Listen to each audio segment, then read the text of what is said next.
কেন জানি না মনে হচ্ছে ওই নতুন মহিলা ভিলেনটার সাথে মীরা এবার হাত মেলাতে পারে। তো আজকের এপিসোডে প্রথমেই আমরা বোধহয় অর্জনার one of the best romantic moment দেখতে পেয়ে গেলাম।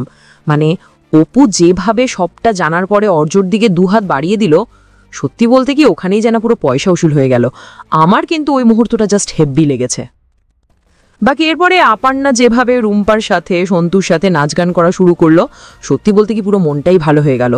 তবে এত কিছুর মাঝে কোথাও যেন এক টুকরো চোনা হয়ে থেকে গেল কিঙ্কর ও মীরা। বিশেষ করে এই মুহূর্তে মীরা কিন্তু সব থেকে বেশি ডেঞ্জারাস, কারণ এবার যখন সে জেনে গেছে যে অর্জ এবং অপর্ণার প্রায় এক প্রকার বিয়ে হয়েই গেছে, শুধু তাই নয়, যেই বিয়েতে দুই বাড়ির লোকে উপস্থিত ছিল, তখন যে মীরা কিল বিলিয়ে উঠবে সেটা নিয়ে কিন্তু আর কোনো সন্দেহ নেই। আর এমনটাও কিন্তু হতে পারে এই সবের মাঝে হয়তো দেখা গেল ওই যে নতুন ভিলেনটি বেরিয়েছে তার সাথে মীরার একটা যোগসূত্র হয়ে গেল। যদি এটা হয় তাহলে কিন্তু খেলা পুরো জমে যাবে। তবে আজকে অনেকদিন পর মীরাকে দেখার পরে সত্যি কিন্তু খুব ভালো লাগলো।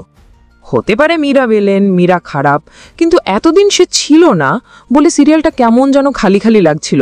আর আজকে যখন পুনরায় তাকে আমরা দেখলাম, মনে হলো সেই শূন্য স্থানটা যেন পূর্ণ হল। আর সত্যি বলতে কি অনেকদিন পর মীরাকে দেখার পরে খুব ফ্রেশ লাগছিল কিন্তু। সো এবার তোমরা বলো আজকের এপিসোডটা তোমাদের কেমন লাগলো। আর হ্যাঁ, কি মনে হয় মীরার কি ওই নতুন ভিলেনের সাথে কোনোভাবে মিলিত হবার চান্স রয়েছে? অবশ্যই জানিও কিন্তু কমেন্ট করে। দেখুন চিরদিন তুমি যে আমার, প্রতিদিন সন্ধ্যে 6:30 শুধুমাত্র জি বাংলায়। এইরকম সমস্ত আপডেট সবার আগে পেতে অবশ্যই আমাদের চ্যানেলটি সাবস্ক্রাইব করে নিও।